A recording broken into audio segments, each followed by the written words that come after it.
Change बताते हैं कुछ, क्योंकि भारत आज के टाइम पर टेक्नोलॉजी के मामले में काफ़ी आगे निकल गया है। वो चेंज आप सबके सामने हम यहाँ पर डिस्कस करने वाले हैं, और लास्ट में एक सवाल आप सबसे पूछा जाएगा, उसका आंसर आप ज़रूर करिएगा। आप सब लोग जानते हैं कि हमारा भारत स्थलीय सीमा भी रखता है और हमारा भारत जलीय सीमा भी रखता है, जिसको हम कोस्टल लेंथ बोलते हैं।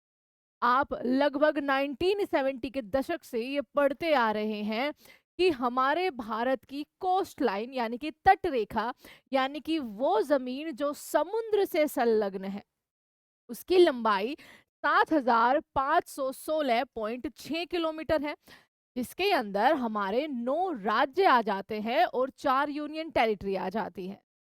वो अब बढ़कर उसमें लगभग आपका 48% का इंक्रीजमेंट हुआ है। कैसे हो गया ये? ठीक है। क्या आप इसमें कह सकते हैं कि क्या भैया समुद्र पीछे चला गया, ठीक है, वो बिल्कुल नीचे धंस गया, या फिर आपका हमारे कोस्ट अचानक से बढ़ गए? तो इसके बारे में हम जानेंगे कि क्यों ये चेंज आया है। आज जो नई कोस्ट लाइन डिफाइन करी गई है वो 11,098 किलोमीटर है। अगेन, उसमें हमारे मेन 9 स्टेट और 4 यूनियन टेरिटरीज हैं, लेकिन इसमें बहुत सारे और छोटे छोटे द्वीपों को ऐड किया है, जो कि कहीं ना कहीं मुख्य भूमि से आपके संलग्न होते हैं। आपने देखा होगा ना, केरल के तट पर, ठीक है, केरल के तट पर वेलिंगटन आपका बहुत ज्यादा फेमस है। इस तरीके के बहुत छोटे छोटे आइलैंड्स हैं।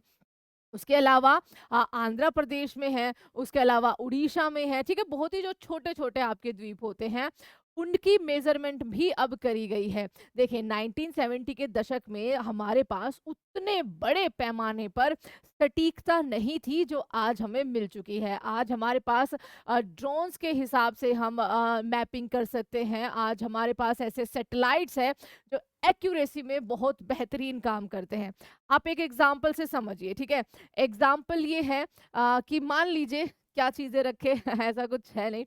अच्छा, आप इमेजिन करिए कि ग्लोब है आपके पास, ठीक है, और आपको ग्लोब में अपना प्यारा भारत ढूंढना है, ठीक है। बहुत आसानी से आपको मिल जाएगा।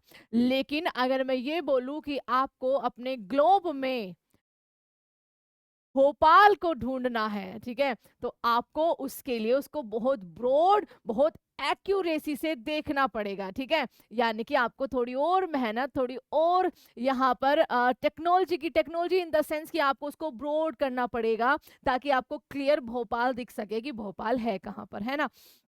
उसी तरीके से 1970 के दशक में इस तरीके से, अब देखो जैसे ये तट रेखा है बच्चा, आपको ये सीधी सीधी सी दिख रही होगी, ठीक है, लेकिन आप सबको पता है कि हमारे भारत की तट रेखा जो है वो जिगजैग उसमें होती है।